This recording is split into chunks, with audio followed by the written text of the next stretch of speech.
Hi, wherever you are listening to Ideas Untrapped podcast, where we talk to experts, scholars, and other social thinkers on ideas that can bring prosperity to some of the poorer regions in the world today.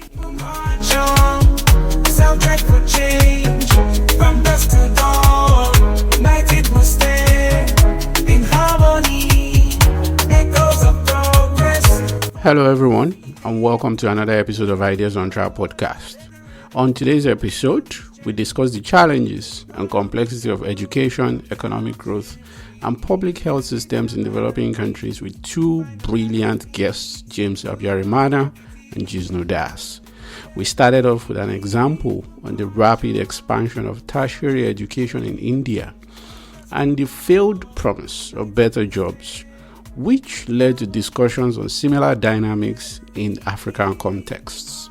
The conversation also explored the balance between market-driven growth and government intervention, emphasizing the need for robust processes and inclusive dialogues to address inequality, improve infrastructure, and shape a collective vision for the future. James Habyarimana is the Provost Distinguished Associate Professor at the McCourt School of Public Policy at Georgetown University. His research is focused on identifying low-cost strategies to address barriers to better health and education outcomes in developing countries. Jishnu is the Distinguished Professor of Public Policy at the McCourt School of Public Policy and the Walsh School of Foreign Service at Georgetown University. Jishnu's work focuses on health and education in low and middle-income countries.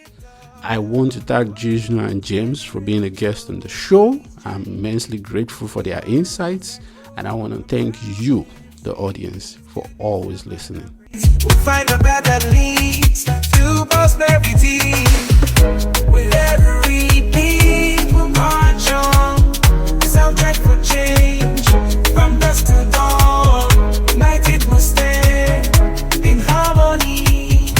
With every people march on, soundtrack for change, from dusk to dawn. Welcome to both of you. This is actually the first time on the podcast that I'll be hosting two guests at the same time, and I feel so lucky that it's both of you. So welcome to Ideas Untrapped. It's fantastic talking to you.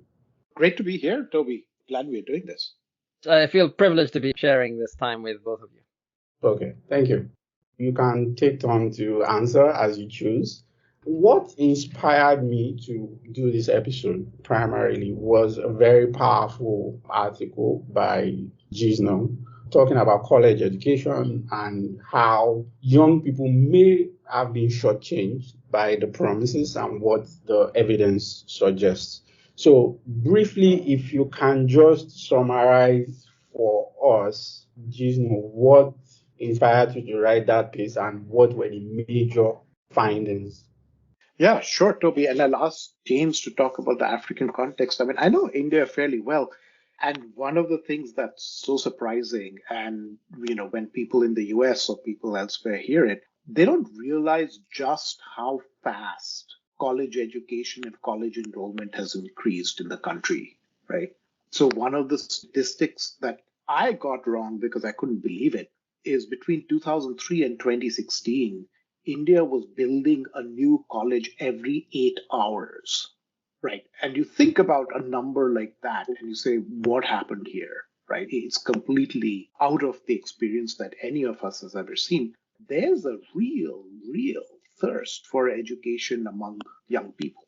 And it's not just a certain group. We are seeing it in all kinds of socioeconomic status, girls, boys, men, women. And it's interesting, like in a country like Pakistan, which is traditionally thought to be very patriarchal, than it is, there are more women in college now than men.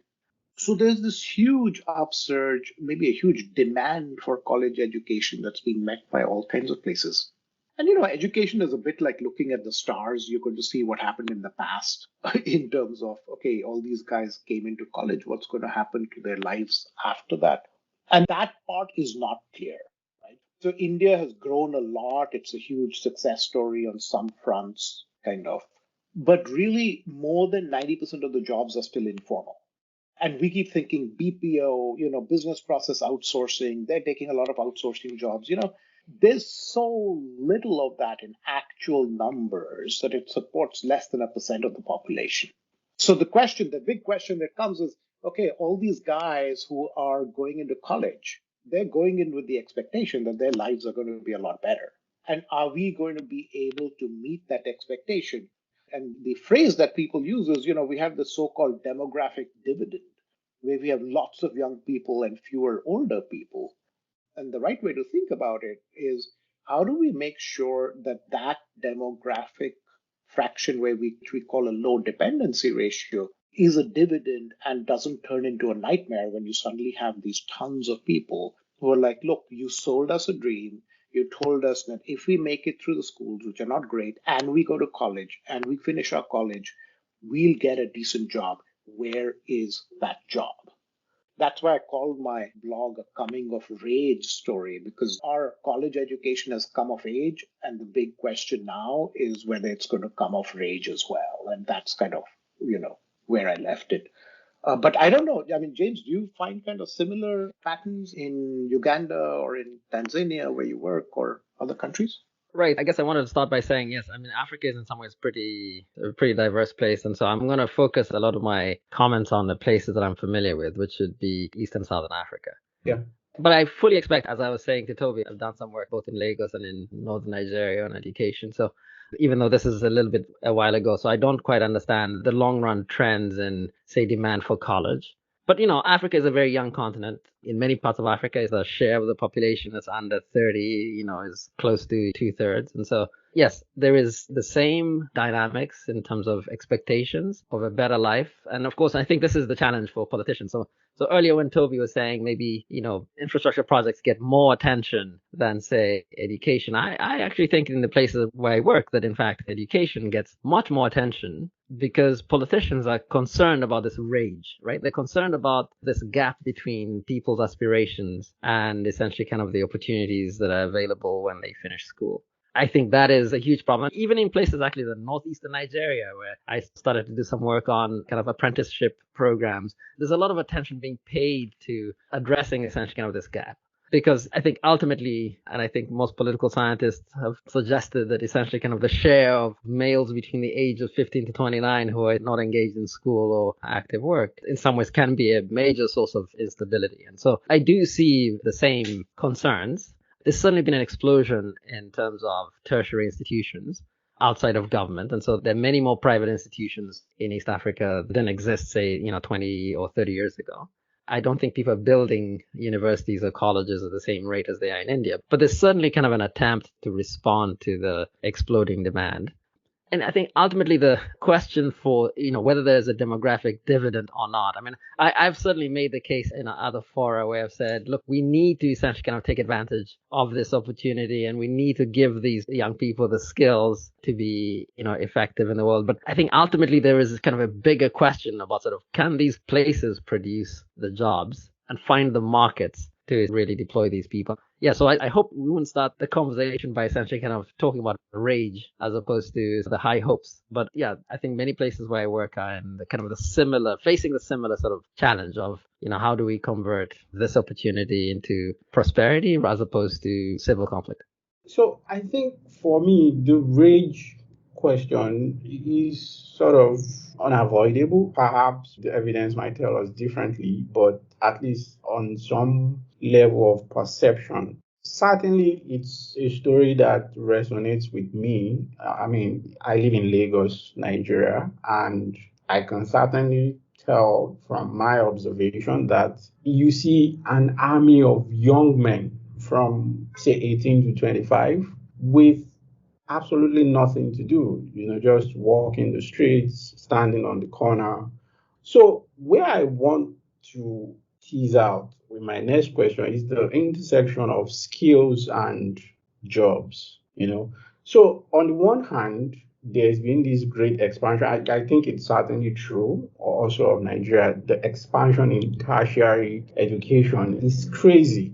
Like private schools must Now, I don't have the data immediately, but I think private universities must now outnumber public universities in Nigeria. Mhm. You can certainly see the same trend with secondary schools. But at the same time, when you speak to employers, the story they tell is that, yes, there's a lot of schooling, but these folks are not really skilled.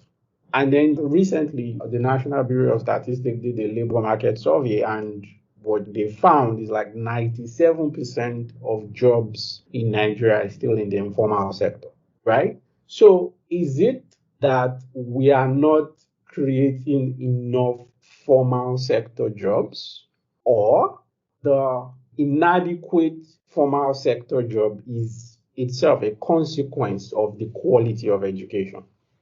That's a great question. Let me try and take a stab at this. So my view is that clearly causation is running in both directions. But I actually would say that, in fact, I think it's the absence of better jobs that is possibly keeping down the quality of education more than essentially kind of the other way around. We've written about the demographic dividend in, say, Southeast Asia. I think those were places where, in fact, the export markets essentially kind of provided lots of jobs. And it wasn't that the people first got education and then got the jobs. I mean, in some ways, the question is, why do people get educated? There's a nice paper that talks about ultimately, should we worry about education policy and improving the quality of schools, or should we, worry about how to essentially kind of grow the economy, expand opportunities, and then in some ways, people will then respond to those opportunities by getting the education that essentially kind of maximizes those opportunities. One way we can generate lots of opportunities is to come up with great new ideas. Great new ideas create new markets, and you could argue that innovation requires a high quality education system.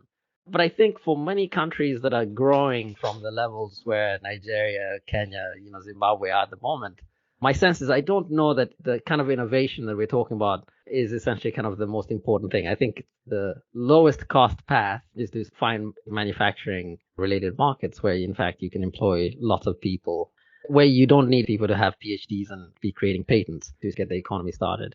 I suspect Jishnu might have a very different take on this, but I think my view is it's the opportunities first that shape the education system rather than output of the education system in some ways failing the country. Even though I should say, I think both of these directions are important. I think I certainly would put much more weight on the former. So, Toby, Yeah. your podcast is Ideas Untrapped, and the second part you didn't tell us, it's like speakers trapped. I mean, that's one of the deepest questions I've heard in a long time. And I'm going to push it back as a question to you and James, but it's a question that worries me. And just to quickly summarize, you probably already know this, but just to summarize kind of three big thought pieces that are out there. So Danny Roderick, Kennedy School's been arguing that countries that are not already doing a lot of manufacturing have basically missed the manufacturing bus. And he's arguing that unlike, say, the US or UK, which deindustrialized much later down the employment chain, a lot of countries, including Brazil, including other places, are deindustrializing prematurely, right? So he's saying, look, the manufacturing bus is lost. I mean, if you think you're going to generate those jobs through manufacturing, it's gone, right? I don't know how right these are, but let's just put these out there. And then interestingly, Rohit Lamba, who is an economics professor, has this very interesting book with Raghu Rajan, who was earlier our central bank governor and is a professor at Chicago, basically arguing that if India has to grow, so this is similar to Danny, and they're saying, it has to kind of give up on this idea of manufacturing and move to really high skilled services and patents, right? And for that, a whole host of changes are necessary. So then it kind of comes back to this big question of, if you are able to create these really high skilled people coming out of the schooling system and the university system, will you be able to transition to a great service economy? And I'm going to put that question back to you, but kind of argue two pieces there, which I didn't find in Rohit and Raghu Rajan's book or in Danny's thinking. One is, look, if you ask people, and I think this is definitely true for India, I think this is true for many countries in Africa, what do you want from the government, right? They don't get upset. Like, I've never talked to a parent, and I've talked to many parents. They don't get upset at the schooling system. You ask them, hey, why is your kid not doing great? They'll blame the kid. It's like, oh, she doesn't study enough or he doesn't study enough. They will almost never say, look, the teacher is a disaster. They'll never say, oh, the schooling is a disaster. They'll say it's my kid, right? Because they see some kids do well and they see some kids not do well. And they're like, oh, that's the kid. On the other hand, so when you ask them, what do you want from the government? The number one priority is we need jobs. Now, I don't know, and I'd love to hear from you and James on two things. One is, do you think we can shift, or do you think it's even worth saying, how does the government shift expectations from we want a job to we want our schools and universities to function at a totally different level, right? Do you think politicians are willing to take the risk of saying, hey, if we give you really good schools, but you don't get the jobs, you will still re-elect us? I don't know. And I want to hear what you guys have to say about that.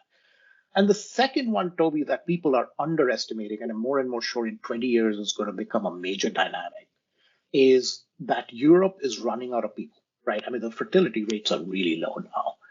At some stage, they're going to have to get over their racism and bring people in. I don't know who these people coming in are, right? A big proportion of them are going to be nurses who are comfortable working with old people, right? So we used to think exactly as James said, export-led.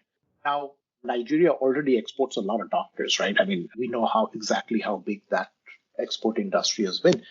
But are we also thinking about a totally different scale of migration into Europe, and what do those skills look like? Because I think in 20 years, this conversation we're going to have is going to take on a completely different tone. Migration is going to be a big part of it. How our countries are sending people to other countries is going to be a big part of it. And I don't know where that leads. So let me put those two questions back to you and James. I mean, this one about, are we willing to transition to politicians saying jobs are really the private sector and you guys, we're going to give you the skills? And second, are we thinking hard about the fact that given how much European fertility is declining and other countries' fertility is declining, that they're going to need people for all kinds of jobs? And is that something on the political horizon? And I don't know the answers to these two things. So let me tee that back to you as a question.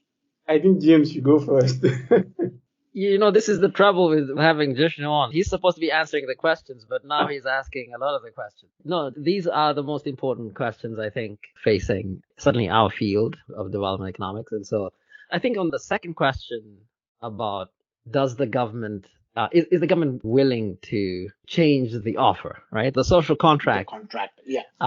Change the terms of the contract to say, look, you're on your own. We'll give you the tools you need. I don't know, but let me just say that from what I've observed in a number of places, including even in northeastern Nigeria, in Adamawa State, where we started some work, but then it got caught up in essentially kind of an impeachment of a governor there a few years ago.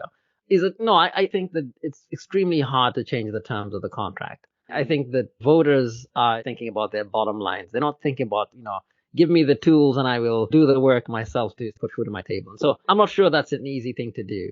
And if I think about sort of what a number of governments in East Africa are essentially kind of doing, at least in this domain, I think they find themselves having to come up with all sorts of cash transfer and other labor market support programs, because ultimately it's not enough for them to say, hey, schooling is free. Because ultimately, as Toby said, when you see those guys walking the streets, it's not like they stop asking, where's the job that I was promised? I think this deep implicit promise is very, very hard to shift.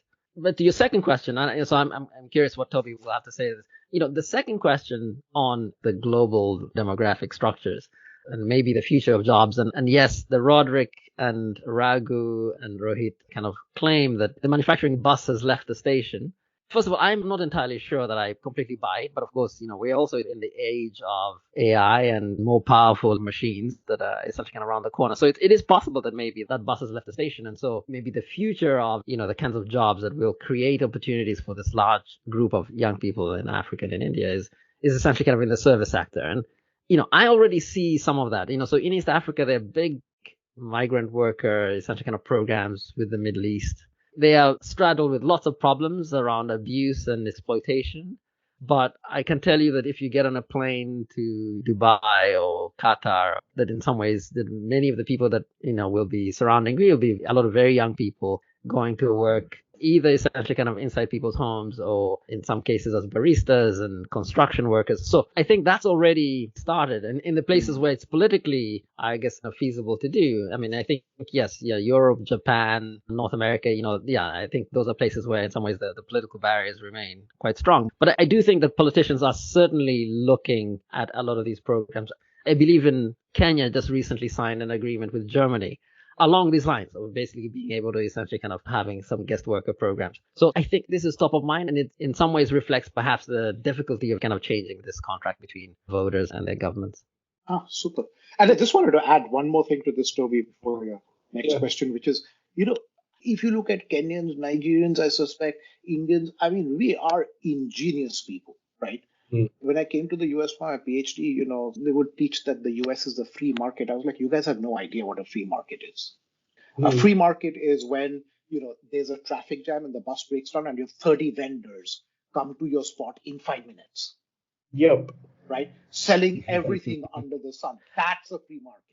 A free market is not having any clue what your taxi is going to charge because everyone's going to negotiate depending on whether it's raining, where you're going, what time of day it is, right?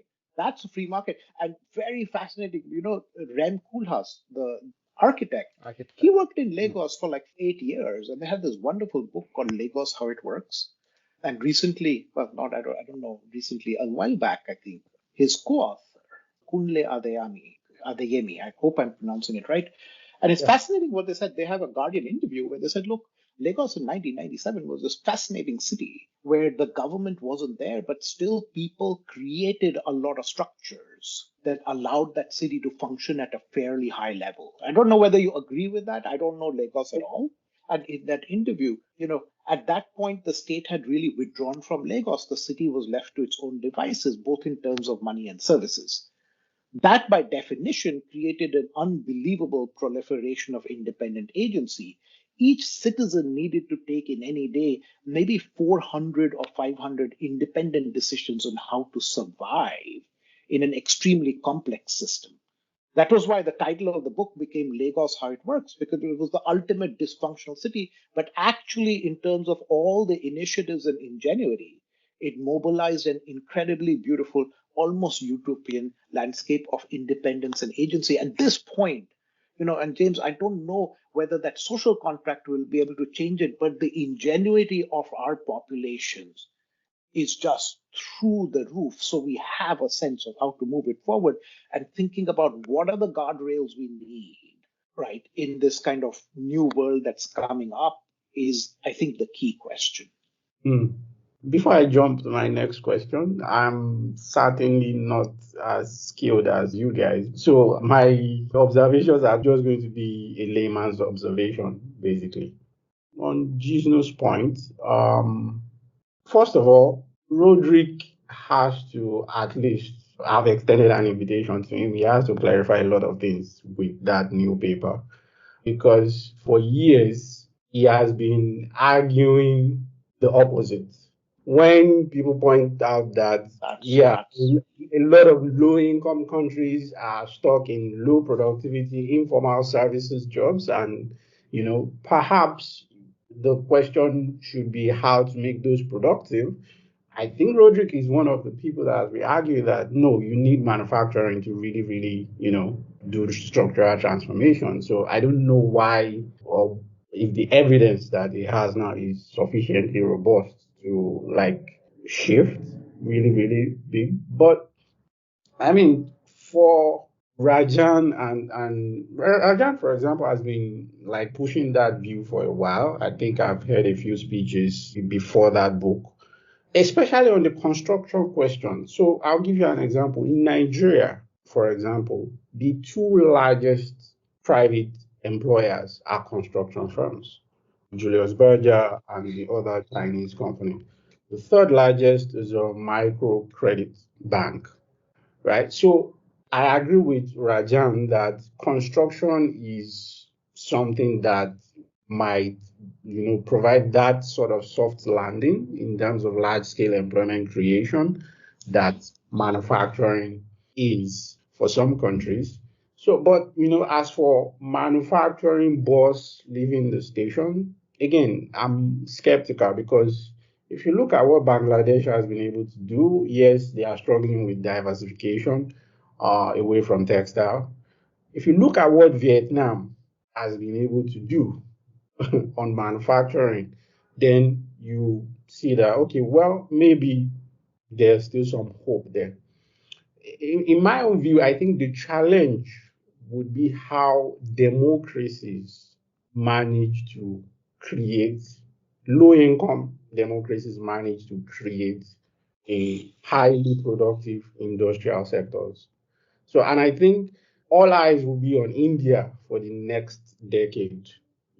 How the attention, the investment, and everything coming in now can really create that China-like story. All eyes will be on India, and if India manages to make that a success story, I think it provides a good example for how other democracies, where the social contract provides a bit of tension, like you said. And I agree with James, it's difficult. Again, if I want to use Nigeria as an example, electoral politics right now is largely redistributive.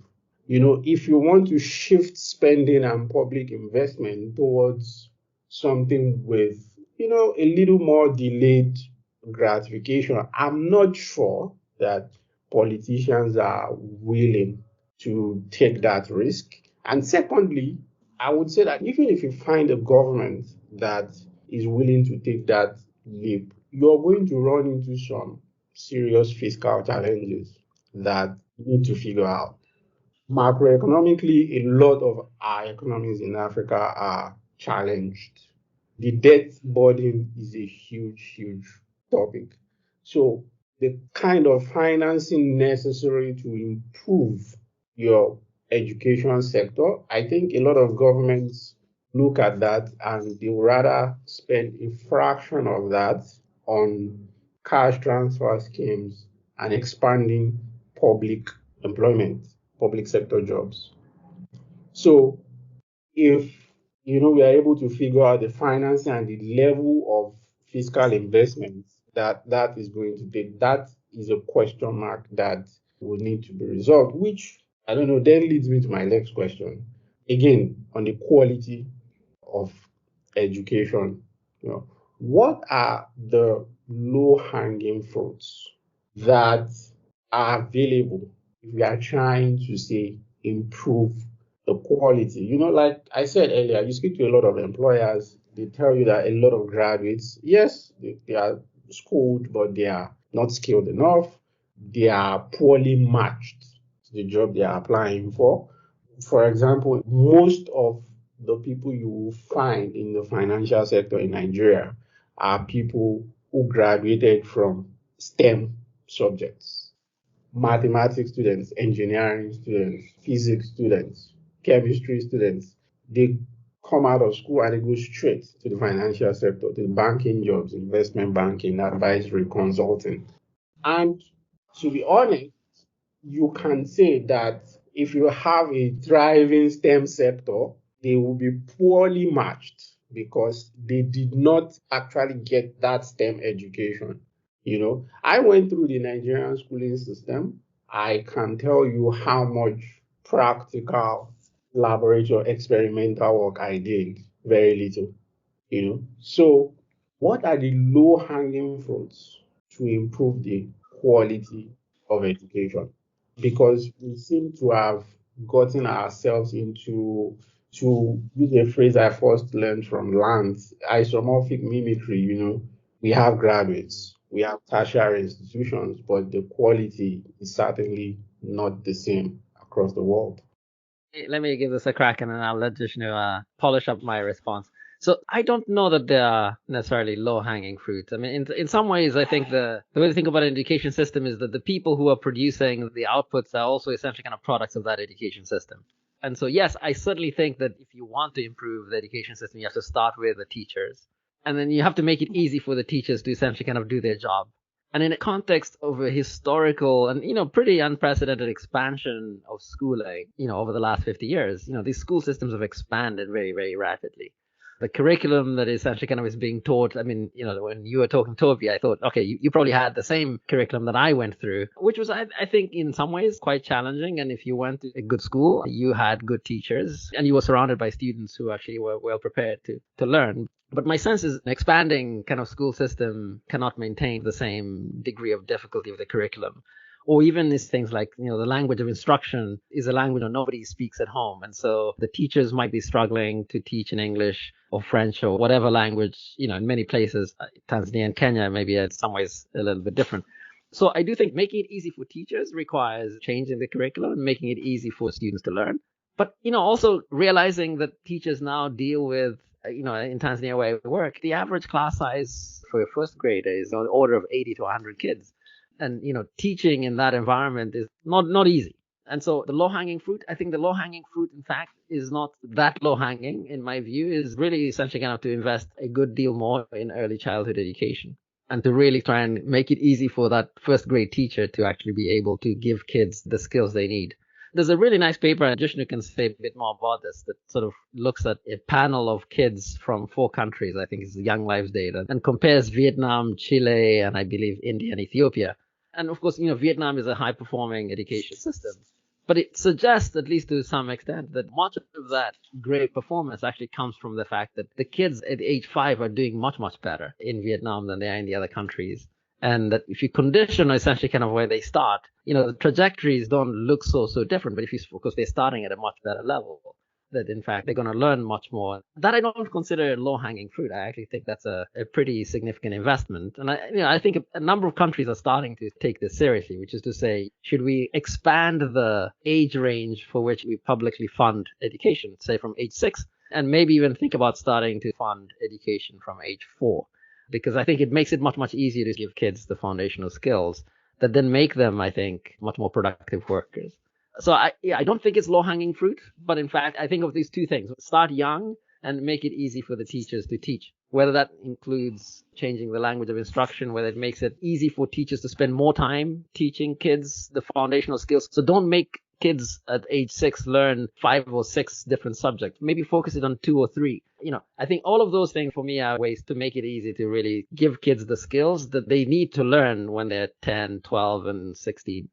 I guess I'm confused about things a little bit, but I'll tell you where my confusion is.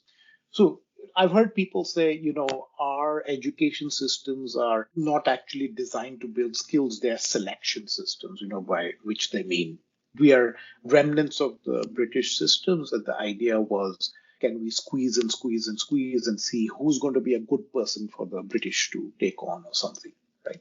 I don't think they're a selection system at all, because if they're a selection system, then we should see that in every grade as we go up and up and up, only certain kids are making it forward who are the best kids with the best test scores. And that's not happening. We have data showing that, there's just no evidence that the kids who are very smart are invested in a lot more in our system. So I think one thing that I think is or not is actually sitting down and chatting about what the hell do we want our education systems to look like. And a good starting point is to say what kind of budgets are reasonable. So, I think this is right? With the Nigerian education budget, 2024 was what, about $2.2 billion or something? Is that right? Yeah, something like that. Yeah. And I think Nigeria should have what, about 35 million students. That's like $60 a student. The place where I live in the US, which is called Montgomery County, the public school system has about 160,000 students and a budget of $3 billion.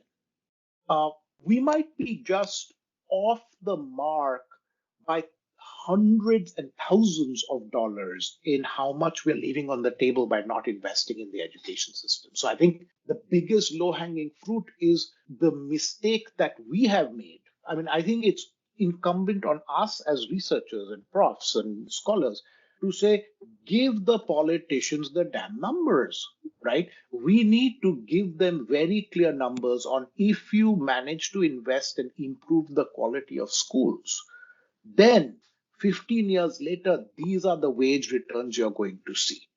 The mistake is ours. The deficiency is ours, because I am sure that if we were able to give them the right numbers, there would be a groundswell, both among the politicians and among people, to say we should be increasing our education budgets not by 1 to 20%, 30%, but by 6,000%, right? And hopefully, in a couple of years, at least from a few countries like these Young Lives or other places, we'll have some of those numbers. And I think we'll all be shocked at how big the returns could really be. So I think the big low hanging fruit is to actually put the evidence and have that discussion on what is it that we want our education system to do, right? And how much should we be investing in it and at what point? And I think that discussion, including James's idea of how much should we invest in early childhood, do we want it to be a selection system? Not. Given our money, where can we go? How do we invest in the teachers, given that so many teachers are tenured? Should we park some older teachers, get in some young guys who are teched up, know how to use the technology? The AI may change things. All of these, I think we need to have a forum where we are discussing it in our countries on a regular monthly basis. I think that's going to make a huge change moving forward. And our big job is to give you the evidence to take that forward. Great point. I fully agree that there are high returns. I'm not sure that I agree necessarily that we're not, people are not sharing this evidence. You're right that in some ways, I think the kind of evidence that is shared perhaps is more short-term in nature, right? But I wonder whether, in fact, and this is a question for you, Toby, whether, in fact, the political system as it is, and essentially kind of this, electoral competition, makes it very, very difficult for any sort of policymaker to say, I'm going to make this deep investment that pays off in 10 or 15 years. And we will all be better off because of it. And I hope to persuade the voters that they should essentially kind of, carry this burden with me. And, things might not be great in the short run when I'm up for re-election, but this is something we need to do. I don't know the Nigeria numbers as well as I know the numbers in East Africa. Nigeria's education still accounts for 20 to 25% of the budget in many places. And it's coming down because, in fact, there's actually now pressure from other sectors to say we need roads and we need other kinds of investments. But I get the sense that teacher, enrollments are essentially kind of the largest category of work that they pay. They spend a lot of their government resources on remunerating teachers. I don't know that there is actually a lot of additional money around to really make these big investments. Sure, they could go to the World Bank and other bilateral donors and say, give us the billions we need to buy ed tech or do this big teacher training programs. I think they are in some ways, quite constrained. And I don't know that it's the evidence that's lacking as kind of the most binding constraint. I think that the politics and the budget are more important, but I could be wrong. That's fantastic. I still partially think that Jishnu is right. And from my experience, so one example I'll give is I was at a conference 2 years ago, and an outgoing state governor was on the panel. And one of the things he said, which actually kind of resonated with me, was that we are politicians. We don't know everything. As a matter of fact, he said that their knowledge is pretty limited. And that the way the political system now, it may as well just be describing Nigeria, possibly. The way the political system is that when there is a knowledge vacuum, other things tend to fill that, which is a lot of political sycophants surround them. And of course, lots of interest. I want you to give my cousin a job. And these are political connections. He basically said that within a short period of time, they are surrounded in this bubble where almost no real actual knowledge about the society they are making policy for penetrates that bubble. For me, it certainly rings true. And I'll tell you, part of the reason why I started this podcast is to sort of create a connection between policy and research, with the politicians and the citizens as well. Because if citizens are also quite well informed, they can ask the right questions. So I think that while we are focused a lot on the incentive problem for our political system, the knowledge problem is there, but it's not getting all the attention. So you can have a senator or a House of Representative member in Nigeria with as much as 50 to 70 aides. And they are all media people. There are no technical people on their staff. People that can actually pass them briefing notes on what policy is, what the current evidence is, what is the latest research on the particular committee that rep member or senator is chairing in the National Assembly. So there's a disconnect in how knowledge penetrates the political system, certainly. And I don't know if it is researchers that can make a lot of difference here. There are certainly a lot of other players, stakeholders, people in the non-governmental sector, people like me, media, that can make a lot of contribution here to make sure that the evidence, the numbers, the knowledge really, really rings and it's loud enough to get the attention of political players. So that's my view. I appreciate both sides of this debate. And I want to know whether, I almost feel, Toby, that we need to do some experiments like if you put in aides who actually know policy a little bit, if we bring in some students and work with the governors and this kind of stuff on this, will things start changing? I'd love to get some answers to that because, frankly, you're right. We need to get these answers down. Yeah. So, Toby, a lot of these senators and governors, they are pretty sophisticated actors. There's no shortage of very technical and experienced folks in Nigeria and outside of Nigeria that these guys could talk to, right? And by the way, I do agree with you that your podcast is a really powerful vehicle for connecting ideas and policy and implementation. This is an important avenue also because in some ways I think sometimes the ideas that researchers produce and other technical folks are locked away in formats that are just generally not readily available to the kinds of people who actually need them. And so I think a conversation is a good way to essentially kind of get that started. And I think even the pressure that will come from voters who listen to your podcast is powerful. Stefan Durkin has a book called, I think Gambling on Development, which is to say, ideas in the abstract can be powerful ways of transforming systems. But the actual work of actually translating ideas and implementing them is risky. And so for a politician to take on these risks, I don't think many are going to be willing to say, I'm going to sink all my political capital in this big program.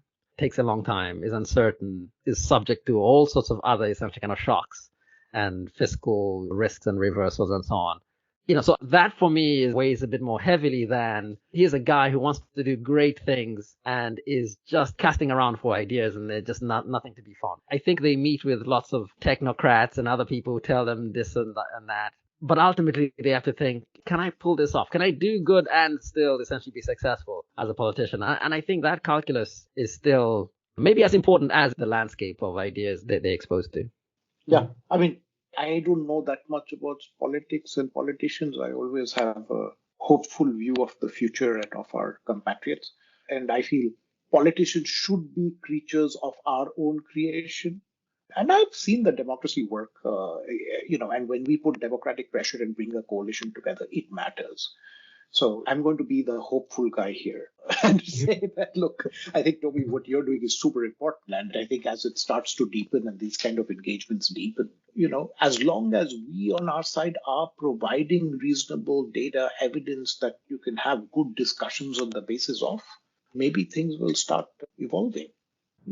So along the line of this conversation, I was thinking one curious question about health, or generally what we call healthcare here. Again, this might just be my imagination going wild.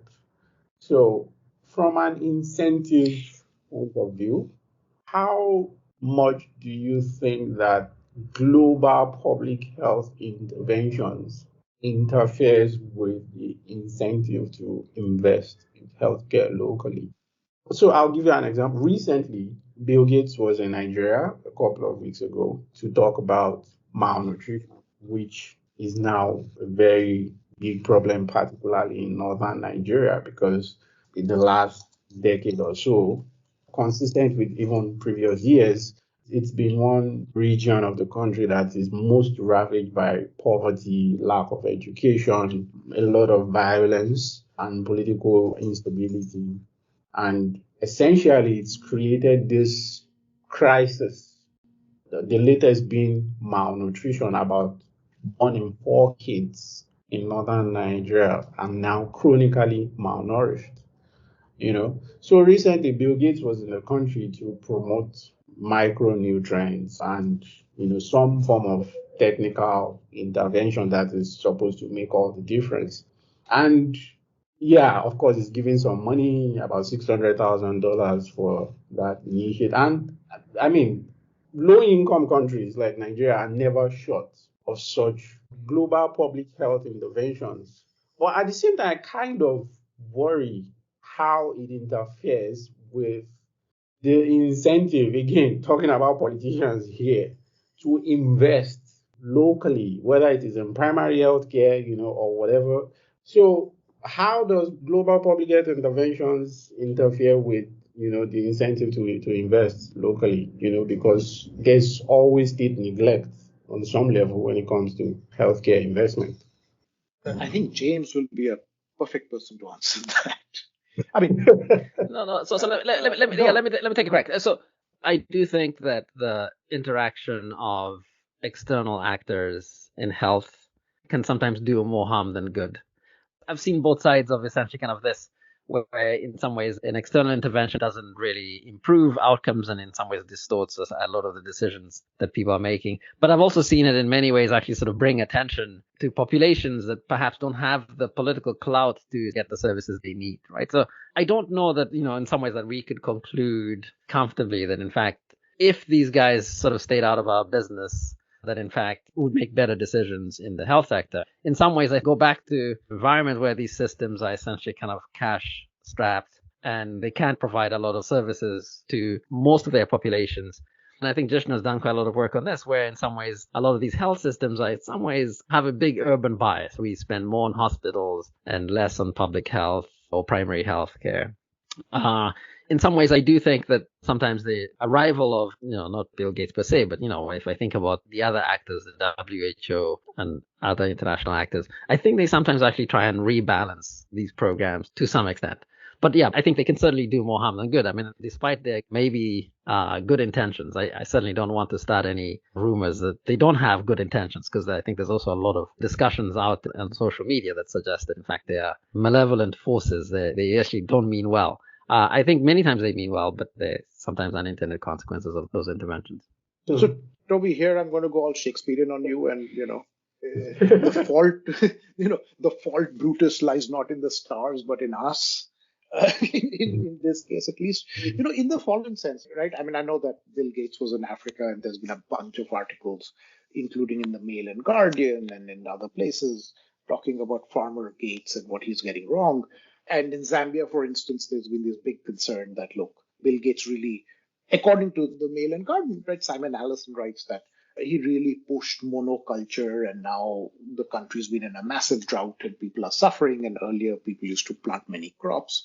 And that's been a standard problem ever since the British tried to introduce indigo in West Bengal, right, from a long time ago.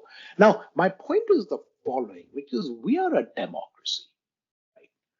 Zambia, Nigeria, India, we might argue about how effective we are, but frankly, we gave universal suffrage to our citizens long before we got rich, and it has mattered. It has made a difference. So my question is the following. We absolutely should not go down the line of saying, oh, we can do everything indigenously and we'll do everything in country, and who are these foreigners to come? No, I mean, if somebody has a good idea, somebody has something interesting to say, absolutely listen to them. It sounds to me completely bizarre to say, oh, we'll not take penicillin, even though it's been invented because it came from a foreigner. No, ideas belong to humanity, and we should celebrate ideas. It doesn't matter to me where the idea came from. If it's a good idea, let's use it. Where I think we run into problems is when we say and when we allow rich people to have privileged access to our political leaders. I think that's the big problem, right? And it's not just rich people. These guys are like super rich, but frankly, we allow all kinds of people access to our political leaders outside the democratic system. So if Bill Gates wants to come and say, you guys should be growing monocultural maize or whatever he's saying, I'm not an agriculturist, and I do know that, there are huge differences in productivity between African farms and American firms. Whatever he's saying, put it in a damn newspaper, get on your podcast, make the case to the public. Yep. Right? That I'm totally fine with. And if you want to put your money behind your case, great, right? Don't go and try and sell it to the cabinet or to a particular minister without going through our democratic processes. And we are the people who have to go to our politicians and say, look, what the hell are you doing? Why are you listening to this guy without going through our processes? So I don't find it a question of a foreigner, foreign money, not foreign money. I find it a problem when it becomes this idea that somebody can come in and whisper in the ears of the finance minister. I think that's totally anti-democratic, and we have to fight tooth and nail to make sure that that's not happening. But Toby, I guess to this point, I fully agree that there should be a very transparent process of adjudicating, ideas and offers of support from outside. But I guess in this case, what is your concern with saying, here's a very short-term urgent intervention to address malnutrition in the context, and I don't know the context very well, so please inform me, where in fact, states in northern Nigeria are really struggling to really intervene. Like, what is the distortion that is being created by the arrival of this idea and support? I do not really have a strong objection. I don't even have a strong view. It's just a question of curiosity because prior to, some of these interventions or when the problems become serious enough to get some form of international attention, almost often, at least I can speak for Nigeria to a certain degree, there have been a long neglected advocacy or noise that politicians or whoever makes decisions ignore, usually for years. So malnutrition in northern Nigeria, I know so many local activists who are actively involved in northern Nigeria who have been making noise about this problem for a long time. In some cases, 4 or 5 years ago, that this is what we are seeing on the ground and this will become a problem down the line. This is a disaster waiting to happen, And all of a sudden, Bill Gates can fly in, talk about micronutrients, meet the president, put some money, and then it becomes a problem that commands urgency. And, again, James, I hear you on the question of resources, but at the same time, for example, if you go to northern Nigeria, you see the way the political class, state governors live. Of course, there is resource constraint, but you can also say with some level of confidence that there is misallocation. If you don't even want to lean too hard on the corruption question, which is, perennial, there is some form of misallocation going on. So I just wonder, it's more of a curiosity for me. I don't have a strong view particularly. But I think my response to this would be to say that in some ways that the political process is not tuned to really reallocate resources in the way that you and I think it should. So ultimately, these activists who are organizing and making a lot of noise, they're not being heard. So one interpretation would be to say, well, Bill Gates comes in and has this idea, and suddenly everybody thinks, this is something we should be paying attention to. That's one interpretation. And yes, going back to Jishnu's point, I think the power belongs to the people in Nigeria and not to wealthy and influential outsiders. But I think another view is that the activists have actually sort of broken through, and that sometimes you might need this assist. As much as, it's undesirable, I think we all wanted a system where we don't need outsiders to advocate on behalf of the people on the ground. But that's another view too, which is to say that suddenly these people now have a champion who can actually get the attention of the political class. Yeah. Can I add one more thing? Yeah. Yes, please. Yes. So it's worth going back and saying, okay, maybe it's worth going back. I won't claim that it is, but it might be worth going back and saying, okay, what did people write about, say, colonial medicine, right? Which we know is a big, big part of what anthropologists and historians have looked at, right? The person whose work I found most interesting in this is David Arnold, and he has this book called Colonizing the Body on British medicine in India. And he basically argues that, look, there was a huge give and take happening between both systems that gradually got transformed into kind of British ideas becoming, the British starting to think that their ideas should be widely used and whatnot. And it met with massive resistance But the very interesting point he makes in the last chapter of his book is because of various missteps they took, the Indian group started mistrusting any advice that they gave, thinking that all of their advice was colored by, colonial, how do I get the labor kind of ideas, right? And as a result, one of the most troubling things for me has been there were all these sanitation commissions that were set up in India. And there's very nice work that Guha has done, that Harrison has done, showing that when these sanitation systems were put into cantonments, the mortality went down dramatically, right? What's really interesting is they didn't make it out of the cantonments. And part of the reason seems to me, and David Arnold's book kind of talks about this, is people really started mistrusting the Brits and saying, look, you're just doing this because of X, which is self-serving. And that's, I think, one big piece that we need to avoid, which is we don't want to end up in a system where we are saying no to good ideas coming from outside because we think they are corrupted. No, I think that's the big risk that we need to avoid. And then on the flip side is how do we actually make sure that bad ideas don't come through because they are actually being supported by money that is outside the system. The World Trade Organization has this idea of anti-dumping, which is you can't just put products at highly subsidized prices in other countries. It's this anti-dumping law. I think we would have an anti-dumping law for bad ideas. That sounds interesting. But as Toby said earlier, we need essentially kind of a pretty good constellation of actors to make judgments on what's a good and bad idea. Yep. And I think that given how he described essentially kind of the people around a lot of these decision makers, I worry that that's actually sort of not trivial. Yeah, and I think part of that, James, is we have to do it, right? I mean, yes, we have to suck up to the fact that our funding gets in danger, that we run into all kinds of issues when we take on these things. But, part of our job is also to say, sorry, man, that's a really bad idea. Like Gabriel Demosthenes did that for, Sachs when they had this article on their big push millennium. He said, look, the data is not there. And they had a big fight. And it turned out the data was not there. Right. So I think part of what we should be doing is taking that forward and saying when it's a bad idea, giving people the ammunition, giving Toby the ammunition, giving others the ammunition to say, sorry, this is a bad idea. So, this has been a wonderful conversation beyond my expectations. I just have a couple of questions left. So, I'll go back again to another piece you wrote, Jishnu, which also quite literally lit a fire in my belly, where you basically challenged your colleagues in the development economics subfield, about some moral questions that they should be asking and are not. I don't know why you chose to write that piece or what you saw, but the way I'm going to phrase the question to both of you is like this. I know that economics generally is going through some sort of empirical phase.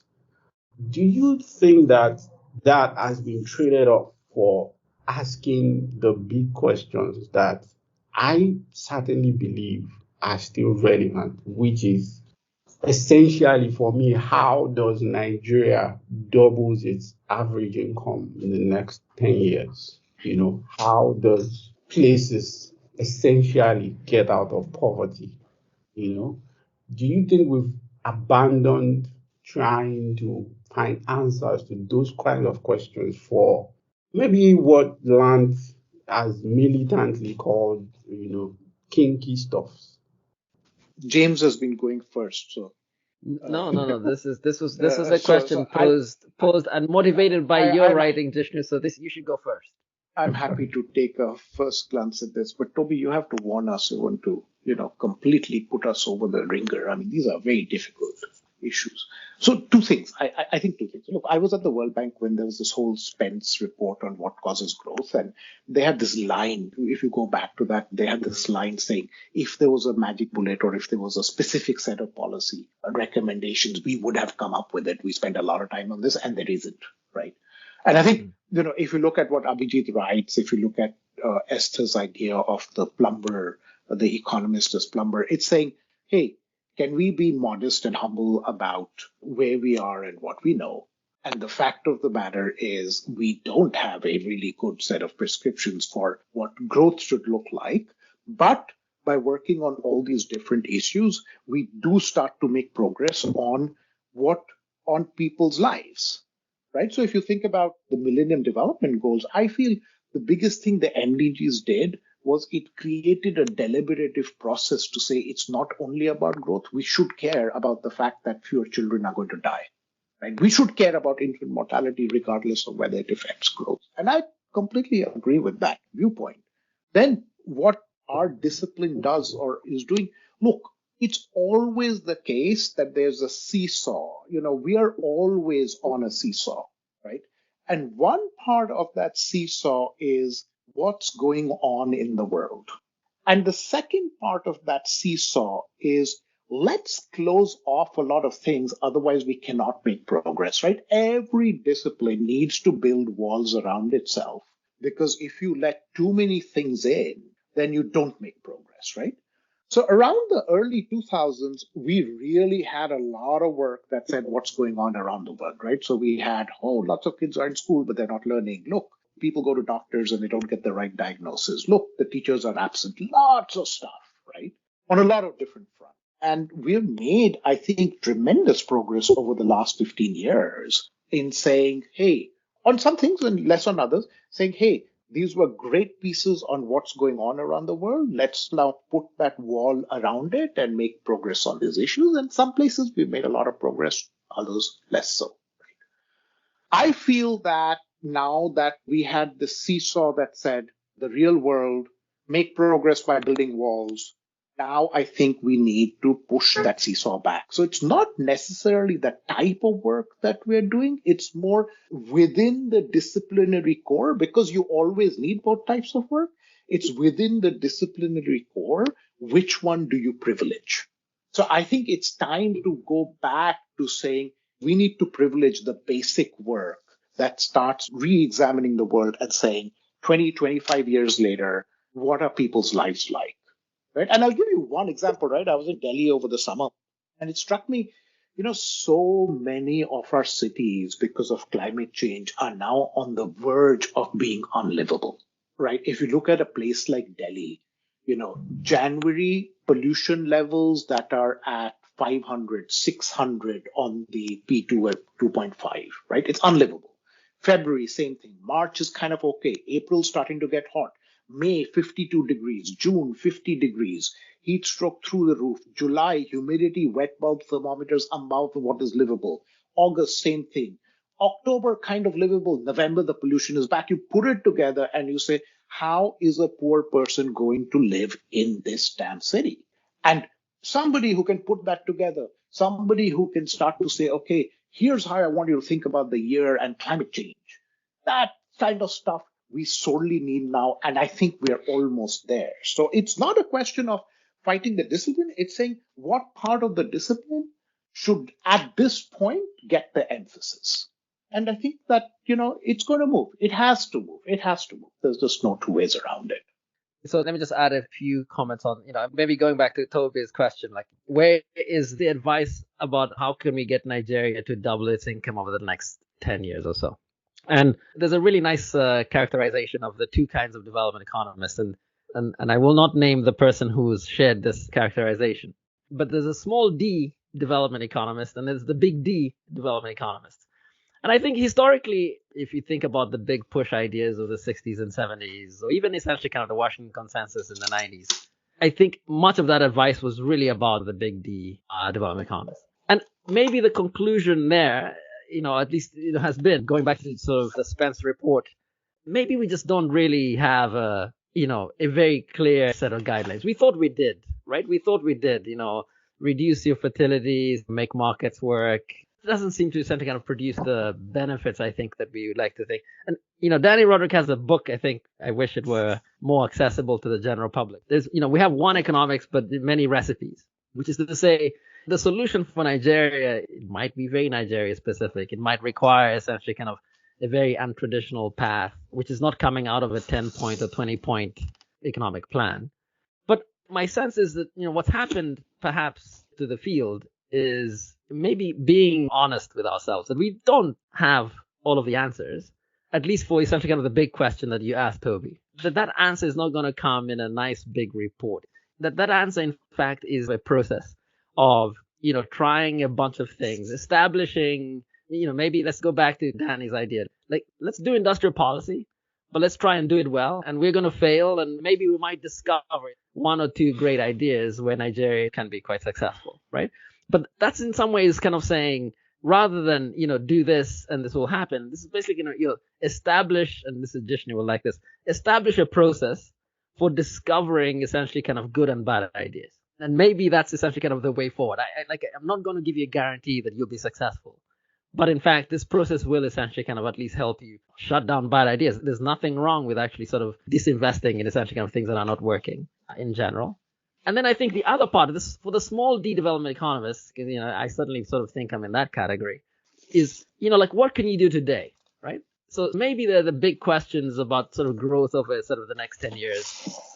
But I think it's important to also try and improve the outcomes of people today, right? And so I do think that there should be room under the umbrella for both types of economists. But yeah, I certainly think that there's been a shift. Like, in order to make space for the small D development economists, I think the big D development economists in some ways have had to take a back seat. And, it might be a good time, as Jishnu says, to bring them back to the front of the class. Final question for both of you. So this is a bit of a tradition on the podcast. What is the one idea? It may be something you're working on, maybe someone else's idea. Can be anything. But what is that one idea that you would like to see spread everywhere, have a lot more influence, have a lot more people believing? What is that one idea? I'll start with James. Put it this way, you asked this question at a really challenging time where in some ways there's more dark clouds on the horizon and maybe, less room to be very optimistic. But let me just say that I think, this might not be a completely original idea. We need to rethink what investment in any infrastructure means today. I certainly think that markets are ultimately at the center of driving a lot of progress and prosperity, and markets work well when people are very well connected. And we are pretty well connected in terms of communications infrastructure, but we're not as well connected on the hard infrastructure. If I think about the prospects that are happening in the parts of the world that I do work in, I worry that, Jishnu was talking about temperature and pollution. I'm worried also about kind of whether we have roads that are climate proof, whether we'll have schools and hospitals that are climate proof. And while essentially kind of this idea in some ways raises the cost of doing business in general, that I think we really need to start thinking about how we can climate proof the infrastructure we have and to what we already have. And so, I don't think this is wildly kind of original, but I just finished doing some work in Rwanda, and a big chunk of that work is affected on every rainy season where roads get washed away. And, communities are essentially kind of cut off for a long time. And, we're certainly seeing this around the world, not just in East Africa, Nepal and in North Carolina, not far from here. And so my concern is that we need to start preparing for a world in which life is going to be much more challenging. Your turn, Jishnu. So a while back, I had this conversation with this politician, right? And he said, look, around the early 90s, all of you guys said, bring in the market, start to liberalize, and everything will improve for everybody. And he said, basically, what I've seen is that things have improved massively for very rich people, but the poor are still where they are. And in fact, they would be much worse off if the government was not doing all kinds of things. And I think that's roughly right? So, I want to go back and say, look, I think we are at times, exactly as James said, that are very challenging. And one more thing which is worth emphasizing and worth remembering is we are at a time of exceptional, I don't know whether it's exceptional, but we are at a time of massive change, right? And I think what we keep doing as policymakers and economists is we keep saying, do this, do that. And I think we need to start thinking seriously about what kind of robust processes do we need to put in place so that our populations have, serious democratic and deliberative discussion about what they want to do, where they want to go next, right? So it could well be that our democratic discussions and all of that throws up, hey, we want Nigerian incomes to double over the next 10 years. But it could also be, Toby, that conversation throws up, I'm fine with our incomes going, I'm not fine with it doubling if what it means is that the rich are now 30 times richer and the poorer are 5% richer, which is what, we measure it as doubling. But look, I mean, if you look at India, you look at the US, what was the thing? Real wages haven't changed since 1980, 1985 for the poor, right? I mean, that's crazy to me, right? I mean, a lot of the growth in incomes that we're seeing in India is coming from some rich people basically exploiting the environment. So I want to say, how do all of us work on saying, what's the process that we need to have robust conversations about who we want to be and where we want to be 20 years, 10 years from now? Do we want to be working like crazy and have more money? Great. Or do we want that medicines are available to everyone? That's also great. We should not stick to an ideological position of markets are good regardless of what they do. We have to stick to this is who we want to be. And if the markets are not working or something else is not working, let's change it. So if there's one idea I want people to take away is, look, the power really is in us and we need to get together and say, what are the processes that we want to live by that makes at least our kids have a much better lives than we. That's our aspiration as all parents, is that our kids have a better lives than we did, right? And I would urge that we start thinking about what processes do we need to put in place to navigate us through these difficult times. Thank you very much to both of you. It's been fantastic having this conversation. Thank you so much, Toby. Thanks for having us on and for grilling us with this really challenging questions. Oh my goodness, I feel like we put through the ringer on this one. No, Toby, this was really a pleasure. For updates on new episodes, our blogs, our meetups, and so many other interesting things that we are up to, you can simply check out our website, www.ideasuntrapped.com. You can also subscribe to the podcast on Apple Podcasts, Spotify, Google Podcasts, or wherever else you get your podcast updates.